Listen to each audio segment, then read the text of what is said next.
bakiza ufite imodoka ya Elias 531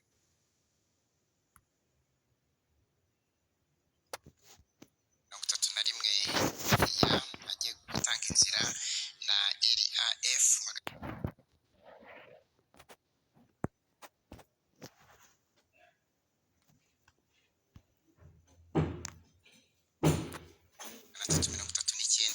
S yatanga inzira.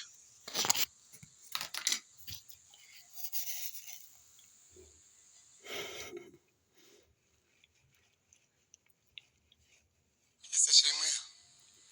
Haleluya. Nitwa Nkurikimukiza Angugu. Ninjye muyobozi wa katedrali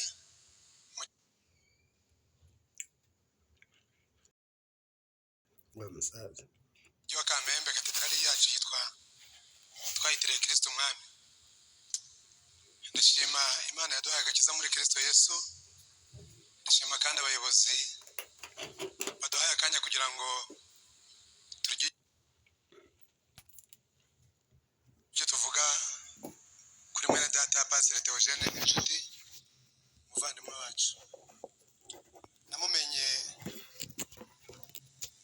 ku ikoranabuhanga bisanzwe, hanyuma nk'umupasitori mu kwezi kwa gatanu k'umwaka ushize dutegura igiterane kinini, hanyuma nkorana inama n'abayobozi tuyoborana, dukora liste y'abavugabutumwa 3 muri kino gihugu tugomba gutumira.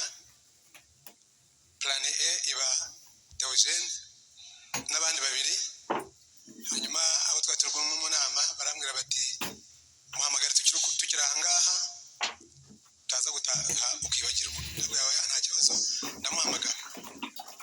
Yanyitabanye umutima uciye bugufi cyane, n'ijwi riciye bugufi n'icyohero cyinshi kandi ntabwo yaranzi. Hanyuma musaba ko ku itariki 20 na 21 z'ukwezi kwa munani yazaba ari kumwe natwe i Rusizi. Arambwira ati mushumba mbabarira gatoya banze ndebe ko uwo mwanya ntaba narawutanze.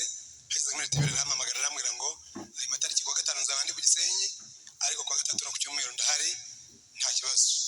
Namusabye ko twamutegera indege ngo aze nta munaniro afite. Arambwira ati mushumba ntabwo igihe ndimo nzahutse vuba, ntabwo nakwemera ko muntegera indege, mfite umuryango, mfite abana b'imfubyi. Ayo mafaranga mwari kuzanigiramo indege nzayazamuramo ibirayi, nyazamuremo n'amakara.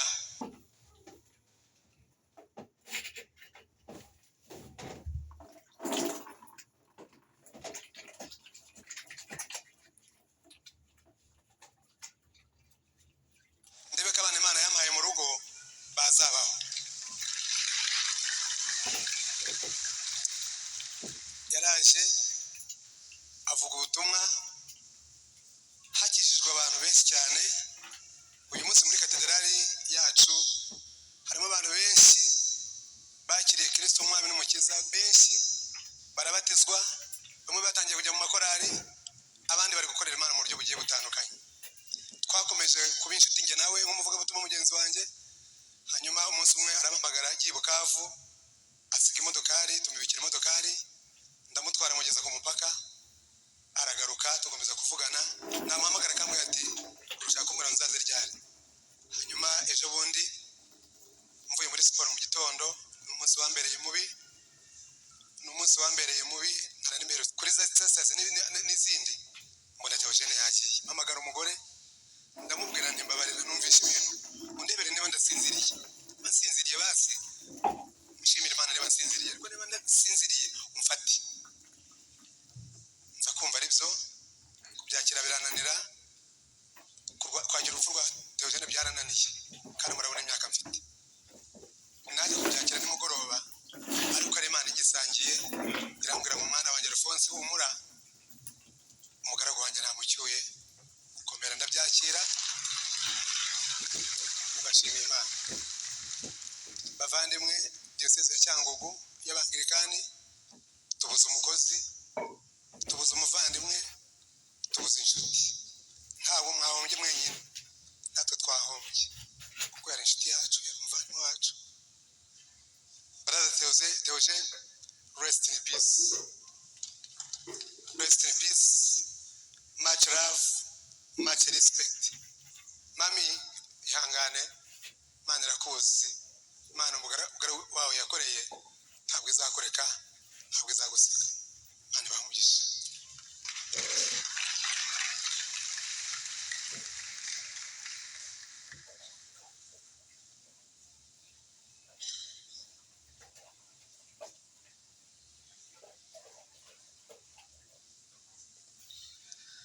Yesu data uje nzamukorera nkacogora muyizuntu n'urukundo mfitiye maze imirimo yo mwisajya mpanigira aza mpamagara ngeze mu ijuru ubwo azahamagara amazina yawe bose mu gitabo cy'ubugingo nziko nzumva izina ryanjye nkitaba. Yesu nashimwe. Yobu yaravuze ngo nubwo yanyica nzapfa nkiyiringira.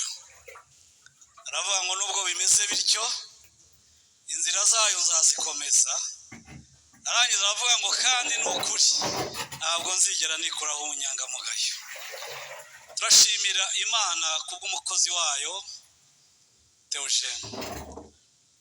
By'ukuri impamvu mpagaze ndashimira Imana. Ahantu mpagaze nahagaze muri 94 mu kwezi kwa karindwi tariki ngira ngo hafi 30 ngeze muri iki gihugu. Iri torero niryo ryanyakiriye hano mu Gakinjiro. Ndashimira Imana mu ivugabutumwa Imana yagiye dushoboza twagiye dukora. Ubu hari hageze igihe cy'uko umuntu yatangiriye mu rusengero akanasozereza mu rusengero. Mpamvu mvuze ibi ndagira ngo ababene data bose baherekeje Theogene uwagize umugisha wo gutangirira mu rusengero azagire n'umugisha wo guherekerezwa mu rusengero. Iryo jambo rikurumba. Irindi jambo mvuga ryatumye nza guherekeza Theogene. Theogene ntabwo yari uwo mu itorero rya ADEPR gusa. Theogene yari uwa bose. Yari uwa bose. Theogene ndi mu bantu bajya bagerageza gushyira ivugabutumwa mu bitangazamakuru cyangwa se ku mateleviziyo n'amaradiyo.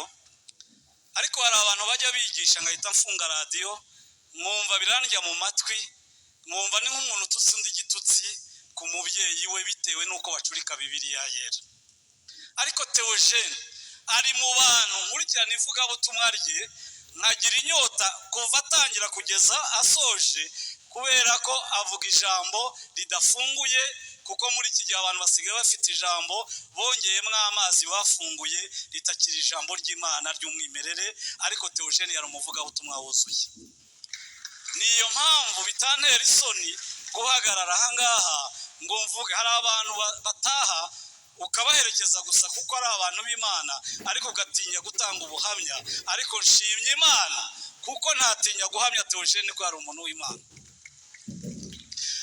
Theogene twagiye dutegura ibiterane mu rwego rw'ubumwe bw'amatorero mu mujyi wa Kigali cyangwa se muri Nyarugenge byo kurwanya ibiyobyabwenge.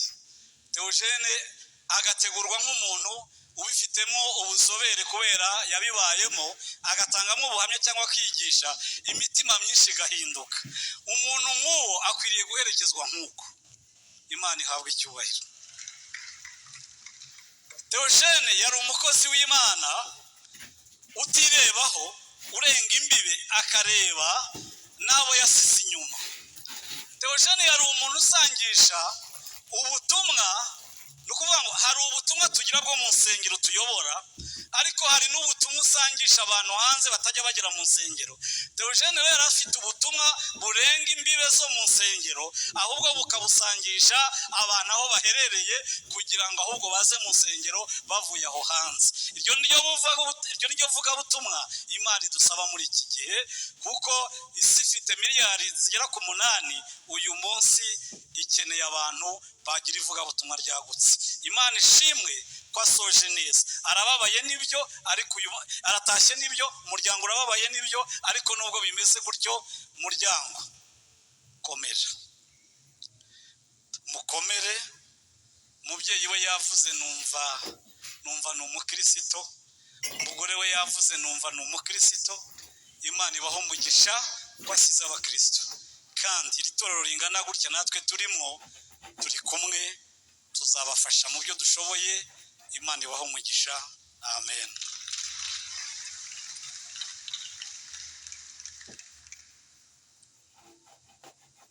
Karibu pasiteri.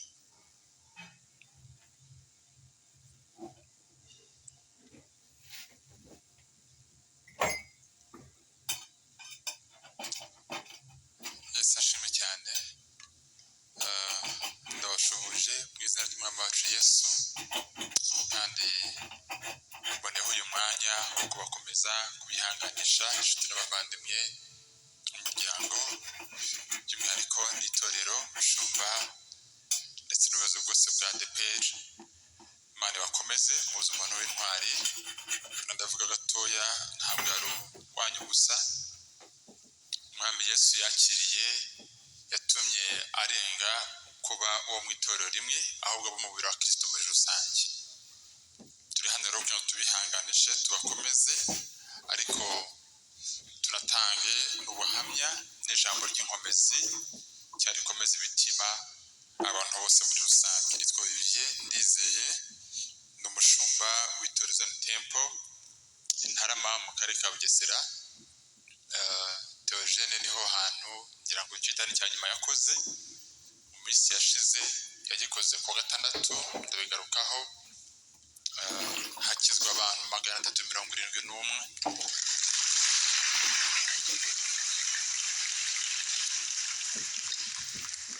Cyabaye ku wa gatandatu, yitaba Imana ku wa kane.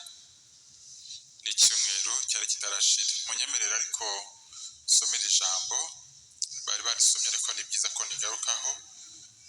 Nakoresha umwanya munini, ariko n'Abatesalonike ba mbere ibice 4 umurongo wa 16 ndasomera 3 gusa.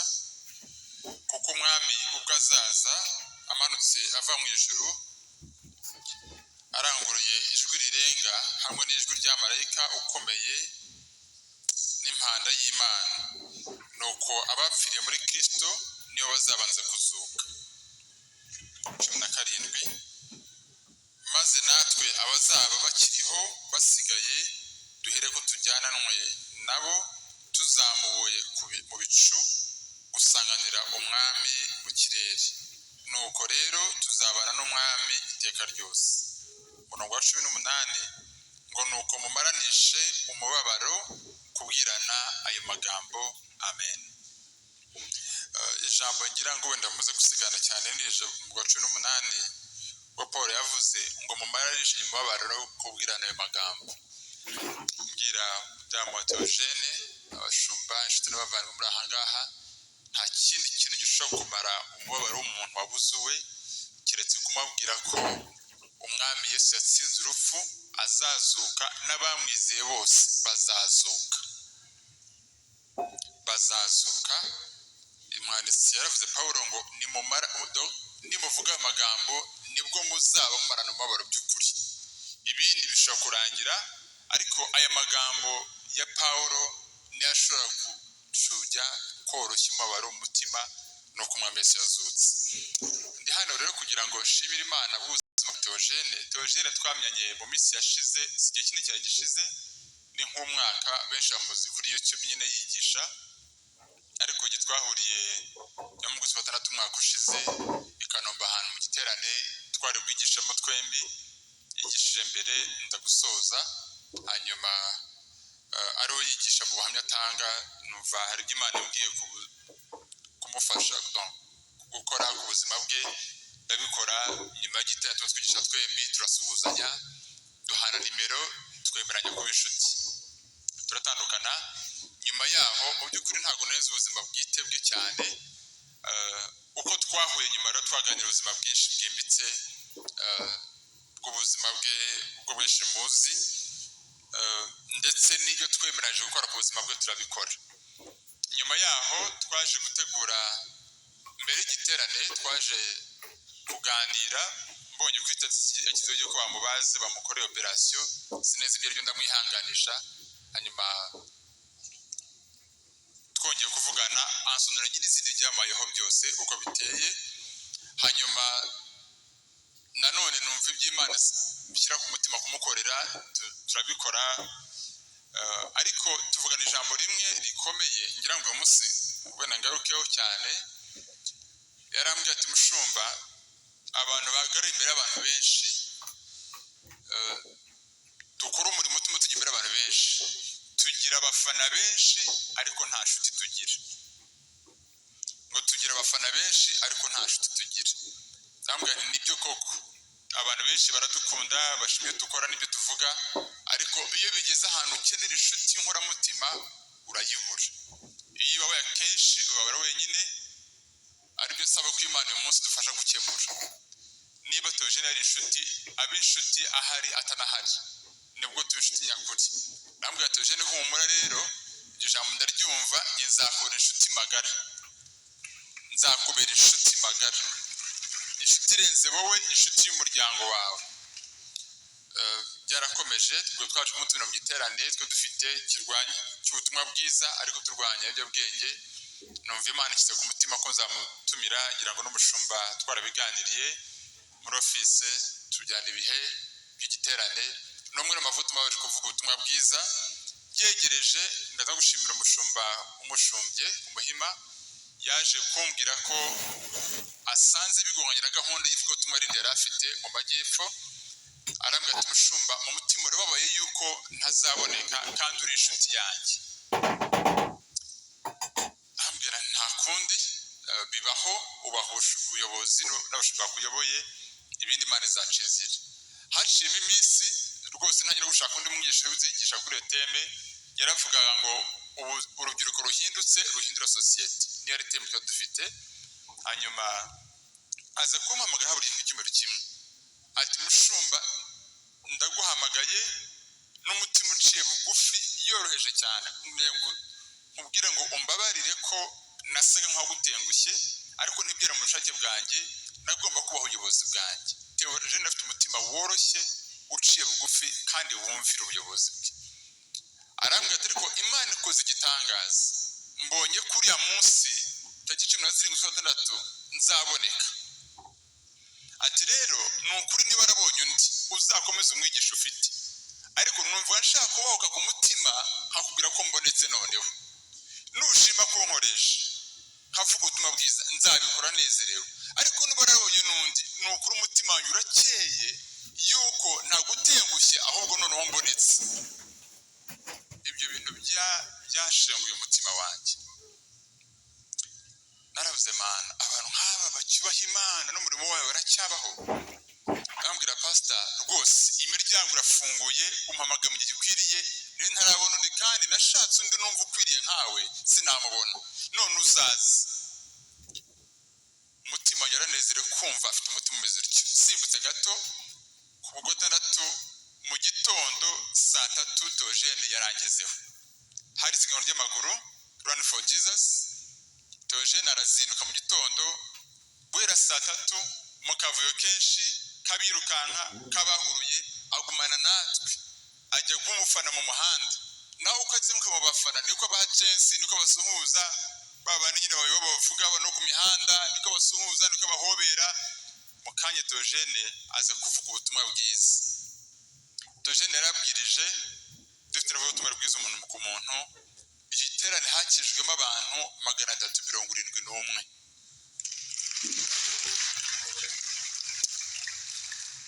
twarimo n'abayobozi bari mu muyobozi w'akarere ka Bugesera kwa Mutabazi Richard n'abandi bo mu nzego z'umutekano ijambo bavugaga ryose baravuga ngo tugize amahirwe yo kumubona imbona nkubone, duhawe umugisha na Theogene imbona nkubone.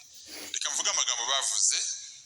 Nyuma niwe kwa meya yaje kwandika message arambwira ngo igiterane cyagenze neza kiradushimishije kandi benshi barakishijwe. Aza kunyandikira arambwira ngo aravugana n'ubuyobozi bwa Rehab Centers, biriya bigo bya ngororamuco.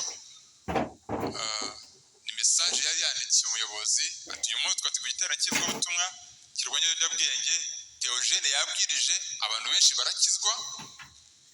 Turumva tubona ko Theogene ari umukozi mwiza wadufasha agahindura abana benshi bari mu bigo bya Rehab Centers. Ni mu bishima tuzakora gahunda yo kuzenguruka ibigo byose bya Rehab Centers.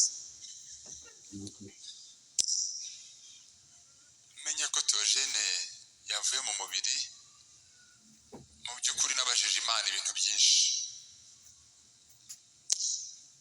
Ubuse ambasade twari tubonye ugiye gufasha benshi bigenze biti, gahunda yawe Mana iteye iti. Ariko ijambo ryampumurije ni ryuko umurimo ni uwa Yesu, nuko yahisemo kuwukoresha Theogene. Bivuga ngo Imana izakomeza uriya murimo Theogene ahari atanahari.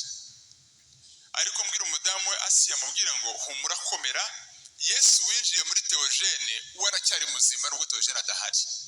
Uwo Yesu aracyakora umurimo we, azakomeza no kuwukora akoresha n'ibirenze biriya. Theogene twahereye mu gitondo saa 3 twatandukanye saa 4 n'igice z'ijoro. Uwo mutima uca bugufi wakoze ku mutima wanjye, nje kumuhamiriza ko Theogene ari umukozi w'Imana.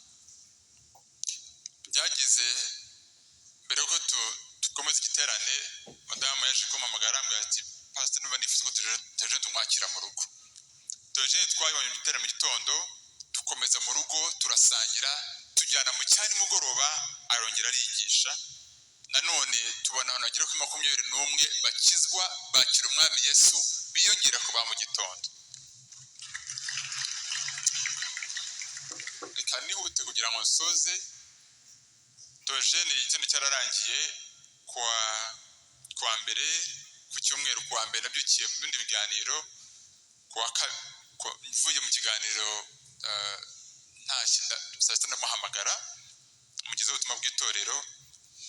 Hanyuma turanezerwa cyane twikimira Imana yakoze. Yavuga ikiri kintu yasize twari dutangiye gukora kirenze cyo cyari Rehab Centers nababwiraga, kugira ngo dusengere Imana dufashe kuzagisohoza. Arambwira ati mushumba nanezerewe byiza nagiriye iwanyu mu butumwa bw'umuyobozi w'akarere yari yampaye bwo kumushimira. Hanyuma arambwira ati ndumva iby'Imana yambwiye birimo gusohora. Imana yambwiye ko uzankoresha ibikomeye, yambwiye ko izahindura benshi. Ati mushumba maranye icyifuzo cyo gutangira organisation ONG yitwa Inzahoki.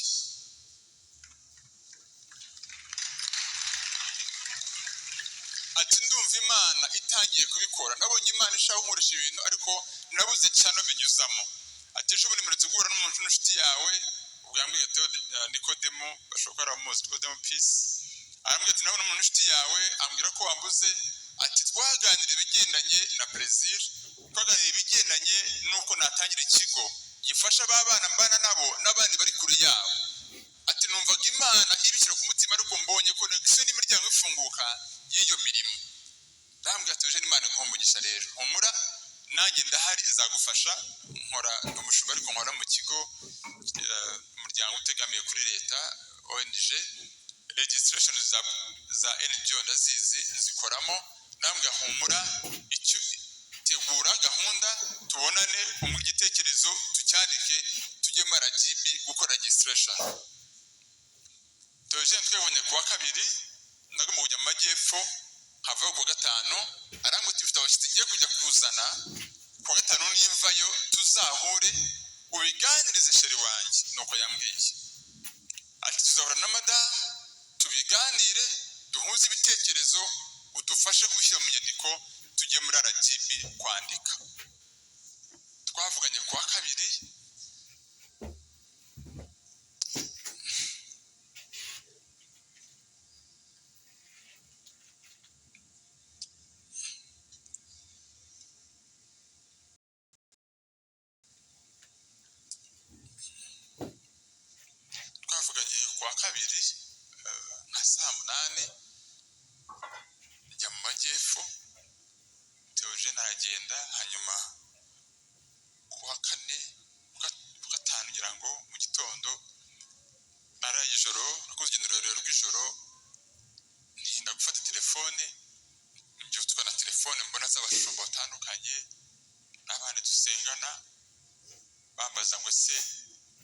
ngo inkuru turimo kubona arizo ntabwo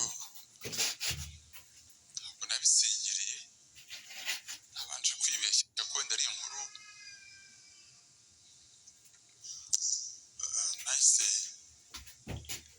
bariho arampaye telefone ya madamu ize kuyihamagara numva ntabwo iriho mpamagara Theogene numva ntabwo iriho ariko ngiye kubona mbona abantu benshi babyanditse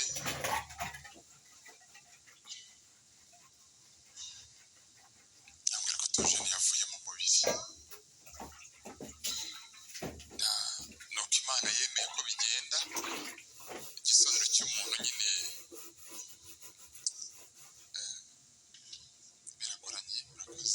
biragoranye kukibona ariko Imana nyine igira imigambi yayo. Ijambo ry'Imana nasomye nizera rinyemeza neza ko imigambi y'Imana itaburizwamo. Theogene ntabwo ahari mu mubiri ariko n'amagufa ya Elisa yazuye abapfuye ari amagufa ari mu gitaka byaranibagiranye. Imirimo Theogene yakoze izakomeza gukora izazura benshi bapfiriye mu byaha n'abino nkuru izagira amagambo n'ubuhamya Theogene buzazura abantu turabahamya babyo. Ndasoza nkomeza itorero nkomeza umuriro wa Kristo muri rusange ariko by'umwihariko mbwira Asiya mbwira ngo nshuti komera humura Theogene yakira umwami Yesu utsinda urupfu kuzuka azazuka nta gushidikanya Bibiliya bitwemeza ariko tuzakugeraho vuba bari abana bazakomeza kubaho tuzagufasha rwose tuzagufasha pe. Ntabwo nifuza gukora commitment hano mpagaze kuri microphone cyane ariko nk'itorero by'umwihariko Zion Temple Ntarama tuzaza mu rugo tuganire twumve n'ibindi byifuzo yari afite birenze ibyo twari tuzi yatubwiye hanyuma tugushyigikire.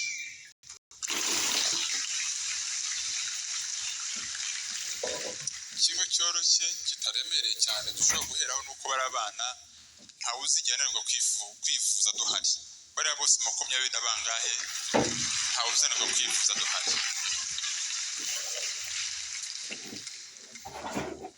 Ibindi ndahamya ndizirikanya yuko yabuze bw'itorero n'abana bashobora bari bafite kuri coordination nihashyirwaho uburyo buzatuma uriya muryango ujyaho cyangwa se n'inzira byanyuramo tuzatanga ubushobozi bwose bushoboka kugira ngo buzagerweho.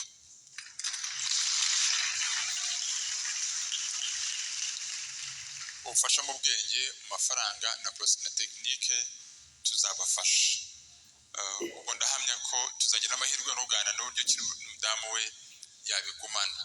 Ndumva nsoza rero reka nkomeze bakomeze bihanganishe kandi mbabwira ngo Theogene yasanze umwami yakoreye n'umwami wo kwizera udahemuka n'abamwizera twese tuzamusanga.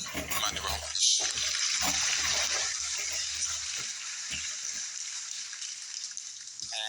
Arakoze pasiteri. Uyu ni umwanya wa filime documentaire. Nagira ngo nsabe abona abantu bahagaze ari benshi aba bamwicaye umwanya munini mwakire n'abari bahagaze umwanya munini nabo bicare kandi naharimo imyanya mwegere imbere hari ahantu ndimo mbonye umwanya umuze mwegere mwicare protocol bafashe mwicare rwose ndabona muri benshi muhagaze. Uyu mwanya no wa filime documentaire baraza kugabanya urumuri rw'amatara.